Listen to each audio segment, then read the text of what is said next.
오늘은 잘못된 서원이 부른 비극이라는 제목으로 말씀 전가할 때 하나님의 큰 은혜가 함께하기를 간절히 소원하고 또 축복합니다.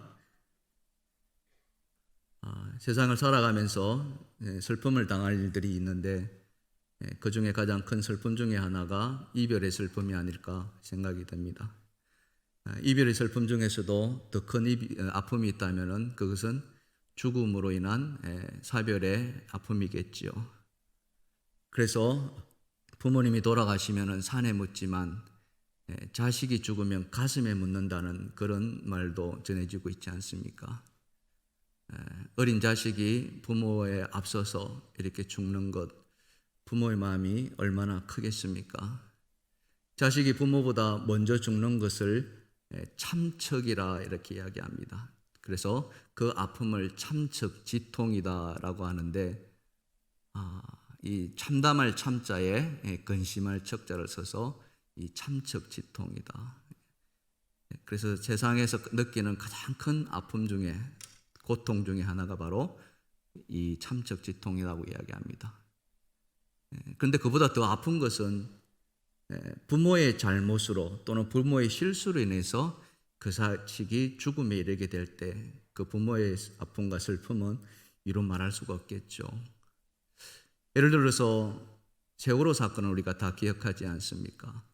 어떤 아이가 부모의 가정 형편이 어렵다는 것을 알고 수학여행을 안 가기로 이렇게 마음을 먹었어요. 근데 부모가 그 사실을 알고 자기 아이 길을 안 죽이려고 어떻게든지 돈을 마련해서 아이를 수학여행을 보냈습니다. 그런데 그 아이가 그만 세월호 사건 때 목숨을 잃었다면 그 아이를 보낸 부모의 마음은 어떻겠습니까? 그 아이를 잃고 어떻게 그 부모가 살아갈 수 있겠습니까? 말로 다 할 수 없는 아픔의 시간을 가질 수밖에 없겠지요. 오늘 본문이 바로 그런 비극의 사건을 우리에게 들려주고 있습니다. 절대 일어나서는 안 될 그런 비극, 그것을 배경으로 하고 있습니다. 도대체 왜 이런 비극이 일어나야 했을까? 그 원인은 무엇이며 이 말씀이 오늘 우리에게 주는 교훈이 무엇인가 하는 것을 저는 이 시간에 여러분과 함께 나눠보고 싶습니다. 먼저 이 비극이 일어난 배경과 그 원인을 먼저 살펴보면은 그것은 바로 말씀에 대한 무지와 또 개인의 이기적인 그런 욕망이 부른 참사였다라고 이야기할 수 있습니다. 암몬 족속이 요단강 동편에 있는 길르앗을 침략해 옵니다. 다급해진 길르앗은 쫓아낸 입다를 군대 장관으로 모셔오죠. 입다가 아마 굉장히 무예가 뛰어났던 모양이었습니다. 성경에 의한다면 큰 용사다라고 이야기를 하고 있으니까. 군대 장관이 된 입다는 싸움에 앞서서 먼저 사자를 보내서 왜 너희가 침략해 왔는지 그 이유를 물으면서 협상에 나갑니다. 가능한 전쟁을 막아보고자 했죠. 하지만 어제 우리가 말씀을 살펴보았습니다만 협상은 결렬되고 전쟁은 일어나게 되었습니다. 결전을 앞둔 입다에게 오늘 본문은 이렇게 우리에게 말씀해 주고 있습니다. 오늘 본문 29절을 같이 보시면은 이에 여호와의 영이 입다에게 임하시니 입다가 길르앗과 므낫세를 지나서 길르앗의 미스베에 이르고 길르앗의 미스베에서부터 암몬 자손에게로 나아갈 때 여기 보시면은 여호와의 영이 임하였다라고 하고 있습니다. 이게 굉장히 중요한 사실인데요. 이것이 의미하는 바는 무엇이겠습니까? 그것은 바로 하나님께서 이번 전쟁에 친히 개입하시겠다는 그런 일종의 사인이라고 할 수 있지 않겠습니까? 가나안에 들어왔던 이스라엘이 많은 가나안에 있는 족속들과 싸움을 해나갈 때에 그때 벌였던 전쟁들을 이렇게 가만히 살펴보면 뚜렷한 특징이 있는데 그것은 바로 하나님이 그 전쟁에 개입하시면은 반드시 이스라엘이 승리하는 것이었고 그 반대가 된다면, 즉 하나님께서 개입하지 않으신다면은 이스라엘은 피할 수밖에 없었다는 것이죠. 예를 들어서 기드온이 사사였을 때 미디안과 그 동맹군들이 쳐들어오지 않습니까? 그때도 하나님의 영이 임하였다는 것을 우리에게 잘 보여주고 있습니다. 사사기 6장 34절인데요. 여호와의 영이 기드온에게 임하시니 기드온이 나팔을 불매 아비에셀이 그의 뒤를 따라 부름을 받으니라. 예. 미디안과의 전쟁에 앞서서 하나님께서 이 기드온에게 하나님의 영을 부어주시죠. 그 결과가 어떻게 됐습니까? 이스라엘은 불과 300명밖에 되지 않았습니다. 다 추리고 추려서 그 300명의 용사로 미디안의 13만 5천 명을 격파시키는 놀라운 승리를 안게 된 거죠. 기드온 때와 마찬가지로 지금 입다에게도 여호와의 영이 임하였습니다. 그렇다면 이번에도 이스라엘의 승리는 의심할 여지가 없었지 않았겠습니까? 100% 승리가 보장된 것이죠. 그런데 오늘 본문을 보면은 입다가 이상한 서원을 하게 되는 거죠. 그게 오늘 본문 30절과 31절인데요. 그가 여호와께 서원하여 이르되 주께서 과연 암몬 자손을 내 손에 넘겨주시면 내가 암몬 자손에게서 평안히 돌아올 때에 누구든지 내 집 문에서 나와서 나를 영접하는 것은 여호와께 돌릴 것이니 내가 그를 번제물로 드리겠나이다 하니라. 여러분, 소원이라는 것을 여러분도 잘 아시지 않습니까? 소원을 언제 하게 됩니까? 지금 내 상황이 굉장히 좋지 않은 상황, 위기에 빠졌을 때 그 위기에서 건져달라고, 또는 그 마음의 간절한 바람을 하나님께서 들어주셨으면 좋겠다는 그런 간청을 하고서 그 간구가 응답되었을 때 하나님 앞에 이렇게 하겠다고 약속드리는 것이 바로 소원이지 않습니까? 그렇게 놓고 본다면은 지금 입다는 어떻습니까? 소원을 할 필요가 있을까요? 소원을 할 만큼 그런 위기에 처해져 있습니까? 그렇지 않죠. 오히려 하나님의 영이 그에게 임하였다는 거죠. 이것은 엄청난 그에게 큰 용기를 주는 그런 사건이었습니다. 그래서 소원을 할 필요가 없어요. 더더군다나 암몬 자손을 내 손에 넘겨주시면이라는 이런 말은 전혀 불필요했던 말이었죠. 그런데 입다가 이런 소원을 하거든요. 그렇다면 그 소원 뒤에는 입다의 또 다른 숨겨진 의도가 있지 않을까 우리는 한번 생각해 볼 수가 있을 것입니다. 그것은 무엇이었을까요? 그것은 입다가 지금 자기가 군대 장관으로 부름을 받았고 처음 대하는 전쟁입니다. 그러니 얼마나 잘하고 싶었겠습니까? 반드시 승리하고 싶었겠죠. 그래서 이 전쟁은 어떻게 하든지 내가 이기고 말겠다는 그런, 어떻게 보면은 지극히 개인적인 그런 욕망이 자리 잡고 있다고 우리는 또 생각해 볼 수 있습니다. 뿐만 아니라 입다의 출신과 그 이전에 그의 삶을 보면은 또 그와 같은 것들을 우리가 유추해 볼 수 있는데요. 오늘 사사기 우리가 읽었던 11장의 첫 절이 1절에 어떻게 이야기했냐면은 입다는 길르앗의 큰 용사라고 했습니다.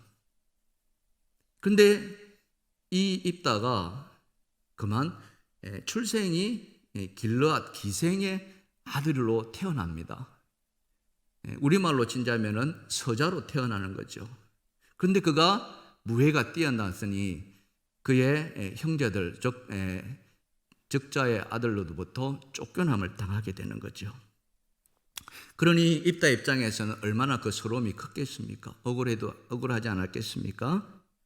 이것은 마치 우리 고대에 소설에 나왔던 홍길동하고도 굉장히 유사합니다. 홍길동도 보면은 이 관기, 기생의 아들로 태어나죠. 하지만 그가 집에서 쫓겨나서 이렇게 유랑하면서 의적을 활동을 하고 있거든요. 입다도 아마 그랬던 것 같습니다. 그 서름을 안고 쫓겨난 이후에 그가 다시 부름을 받고 그것도 머리가 되고 군대 장관이 되었으니 그 안에 그 서름을 한번 씻어내고자 하는, 또 어찌 보면은 개인적인 어떤 안갚음이라 할까요? 그런 것들을 한번 해보고 싶어하는 마음들이 생겨나지 않았겠습니까? 그래서 어떻게 해서든지 이 전쟁을 이기고 싶어하는 그런 이기적인 욕망이 그 안에 자리 잡고 있었는지도 모르겠습니다. 아마 그래서 그런 마음으로 이 서원을 하게 되었고 이 서원이 그만 비극의 단초가 되었던 것이죠. 거기에다가 또 하나 덧붙여지는 게 뭐냐면은 하나님의 말씀에 대한 무지가 있었다는 겁니다. 자, 이따가 전쟁을 이기게 해주면 어떻게 하겠다고 했냐면은 자기를 맞이해주는, 처음 나와서 맞이해주는 그를 번제물로 드리겠다고 이야기를 합니다. 여러분, 번제물이라는 걸 아시지 않습니까? 하나님 앞에 제사를 드리는데 그 제물을 잡아서 불에 태워서 제사 지낸 것을 번제라고 하지 않습니까? 그런데 그 제물을 짐승으로 하지 않고 사람을 하겠다는 거거든요. 하나님께서 언제 이런 제사를 원한다고 말씀한 적이 있습니까? 그렇지 않지 않습니까? 모세가 시내산에서 율법을 받을 때에 하나님께서 사람을 번제물로 드리라는 율법이 있었습니까? 없었습니다. 오히려 그 반대죠. 레위기 20장 2절에 보시면 어떤 말씀이 있느냐 하면 이런 말씀이 있습니다. 너는 이스라엘 자손에게 또 이르라. 그가 이스라엘 자손이든지 이스라엘에 거류하는 거름이든지 그의 자식을 몰렉에게 주면 반드시 죽이되 그 지방 사람들이 돌로 칠 것이요. 오히려 자식을 몰렉 신이라는 그 이방 우상에게 제물로 드리면은 그 사람을 사형에 처하라고, 돌로 쳐 죽이라고 이런 율법을 주셨단 말이죠. 이것을 읽다가 정확하게 기억하고 있었다면은 과연 그 입에서 사람을 번제물로 드리겠다는 그런 소원을 할 수 있었겠습니까? 여러분 한번 생각해 보세요. 그럴 수 없다는 거죠. 그가 이 말씀을 몰랐든지 아니면은 알았는데 이 말씀을 잊어버렸다든지, 그러나 무엇이 되었든지 간에 그는 이 말씀을 알지 못했기에 그 입에서 소원하면서 사람을 번제물로 드리는 그런 참극. 근데 그 참극이 뭘로 나타납니까?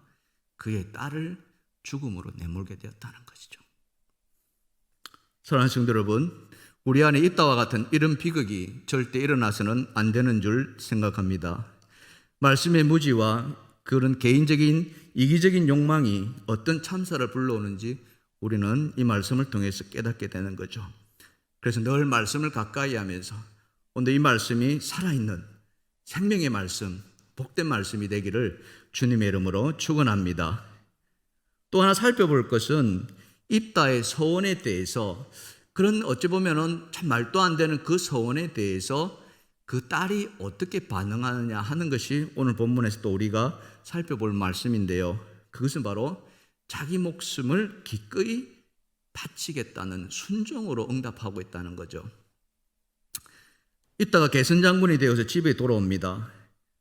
그런데 그 돌아올 때 굉장히 궁금했지 않았겠습니까? 과연 누가 제일 먼저 나와서 나를 맞이할 것인가? 설마 그의 생각 속에서 자기 딸이 나오리라고 상상이나 했겠습니까? 꿈에도 생각하지 못했을 것입니다. 만일 그랬다면 서원 자체를 하지 않았겠지요. 그런데 누가 나왔습니까? 오늘 본문 34절은 우리에게 이렇게 말씀해 주고 있습니다. 이따가 미스바에 있는 자기 집에 이를 때에 보라, 그의 딸이 소고를 잡고 춤추며 나와서 영접하니 이는 그의 무남동녀라. 제일 먼저 나와서 소고를 잡고 춤을 추는데 가까이 다가가 보니 그가 바로 자기의 무남동녀라는 거예요. 여러 자식 중에서 하나가 아니라 딱 그 하나가 있는데 그 딸이 자기를 맞아서 환영해 주고 있다. 소원을 하지 않았더라면 얼마나 좋았겠습니까? 얼마나 감사했겠습니까? 근데 그가 소원을 했단 말이에요. 그 아비의 마음이 어떻겠습니까? 오늘 그것이 본문 35절에 이렇게 말하고 있습니다. 같이 한번 읽어보실까요? 시작. 이따가 이를 보고 자기 옷을 찢으며 이르되 어찌할꼬 내 딸이여, 너는 나를 참담하게 하는 자요, 너는 나를 괴롭게 하는 자 중에 하나로다. 내가 여호와를 향하여 입을 열었으니 능히 돌이키지 못하리로다 하니. 예, 입다가 옷을 찢으며 통곡하고 있습니다. 예, 참척지통이라고 하지 않습니까? 이수진 장군도 이런 아픔을 겪은 적이 있다고 말하고 있습니다. 이수진 장군에게도 아들이 여럿 있었는데 그 셋째 아들, 그 아들 이름이 이면이라고 합니다. 이 아들이 임진왜란 때 전쟁에 나가서 그만 전사하고 맙니다. 아들의 전사 소식을 들은 이수진 장군은 그 아픔과 슬픔을 난중일기에 이렇게 기록하고 있습니다. 그 이수진 장군의 말을 들어보면은 통곡하고 또 통곡하도다. 하늘이 어찌 이렇게 어질지 못할 수가 있는가. 온 세상이 깜깜하고 해조차 색이 바래 보인다. 슬프다 내 아들아, 나를 버리고 어디를 갔느냐. 아들은 국가가 위기를 당했을 때, 나라가 위기를 당했을 때 나라의 부름을 받고 나가서 싸우다 죽었는데 그럴 수 있지 않습니까? 근데 그렇게 죽어도 슬프다. 해조차 색이 바래 보인다. 나를 버리고 어디를 갔느냐, 이렇게 그 아픔을 이야기하는데, 그런데 입단은 어떻습니까? 그게 아니잖아요. 자기의 잘못된 소원으로 말미암아 딸을 번제물로 드리는 그런 아픔. 그런데 더 놀라운 것은 이 딸의 태도라는 것이죠. 자, 오늘 본문 36절, 그 딸이 어떻게 반응하느냐. 딸이 그에게 이르되 나의 아버지여, 아버지께서 여호와를 향하여 입을 여셨으니 아버지 입에서 내 말씀대로 내게 행하소서. 이는 여호와께서 아버지를 위하여 아버지의 대적 암몬 자손에게 원수를 갚으셨음이니이다 아니라. 여러분, 딸이 이렇게 말하는 거예요. 아버지 말씀대로 내게 행하소서. 그러니 그 말을 들은 그 아버지의 마음이 어떻겠습니까? 차라리 딸이 아버지를 향해서 아버지 이거 잘못된 거죠. 실수하신 거죠. 이거 물으셔야 됩니다. 이거 빨리 돌리셔야 됩니다. 나를 살려주세요. 이렇게 했다면 또 다르겠죠. 그런데 그 딸은 그렇게 하지 않았다는 거죠. 아버지가 소원하신 대로 그대로 행하시라고. 뭡니까? 나를 죽여달라고 이렇게 이야기를 하는 거거든요. 무엇이 이렇게 그 딸의 마음을 붙들었을까요? 저는 그것이 하나님 말씀에 대한 그 딸의 믿음이 아닐까 이렇게 생각을 해봅니다. 어떤 말씀이 있느냐 하면은 서원에 대해서 민수기는 이렇게 우리에게 말씀해 주고 있거든요. 민수기 30장 1절과 2절에 보시면은 모세가 이스라엘 자손 지파의 수령들에게 말하여 이르되 여호와의 명령이 이러하니라. 다 같이 사람이 여호와께 서원하였거나 결심하고 서약하였으면 깨뜨리지 말고 그가 입으로 말한 대로 다 이행할 것이니라. 아멘. 하나님을 향한 믿음은요, 우리가 하나님을 향해서 믿는다고 하지 않습니까? 그 믿음은 그것은 다른 것이 아니라 바로 말씀에 대한 믿음이고, 말씀에 대한 믿음은 순종으로 나타날 때 참되다고 생각합니다. 진리의 말씀 앞에 우리가 가져야 될 태도가 있다면 무엇이겠습니까? 그것은 바로 말씀에 대한 믿음과 순종이라는 것이죠. 오늘 지금 이따의 딸은 바로 그것을 이야기합니다. 아버지의 잘못된 소원이었지만 그러나 그 소원은 하나님을 향한 소원이었고 그 소원에 대해서 하나님께서 모세에게 주신 말씀이 이렇다는 거죠. 그래서 그 딸은 그 말씀 앞에 순종하기로 했다는 겁니다. 안타까운 일이지만 그 딸의 순종하는 믿음을 우리는 볼 수 있는 거죠. 말씀을 맺겠습니다. 사랑하는 성도 여러분, 오늘 말씀이 주는 교훈은 참으로 크다고 생각합니다. 그것은 다른 것이 아니라 입다처럼 말씀을 알지 못함으로 인해서 잘못된 소원 그리고 이기적인 욕망이 얼마나 큰 불행을 초래한다는 것을 우리는 알게 되었습니다. 따라서 우리는 늘 말씀을 가까이 하는 삶을 살면서 이런 잘못된 소원, 이런 것들은 하지 말아야 될 줄 믿습니다. 뿐만 아니라 잘못된 소원이라 할지라도 하나님 앞에 드렸던 그 소원이라면 하나님 말씀이 진리임을 깨닫고 그 진리의 말씀 앞에 믿음으로 순종하는 삶. 그럴 때 우리의 믿음이 참 믿음이 되는 줄 믿습니다. 시편 말씀에 늘 말씀하지 않습니까? 복 있는 사람이 어떤 사람입니까? 주의 말씀을 즐거워하며 그 말씀을 주야로 묵상하는 자로다. 그 말씀 앞에 순종으로 살아가는 자라면 더 큰 축복이 이 말이라 믿습니다. 오늘 이 말씀을 듣고 하나님의 말씀을 늘 가까이 하며 주야로 묵상하면서 복된 삶을 살아가시는 우리 모두가 되기를 주님의 이름으로 축원합니다.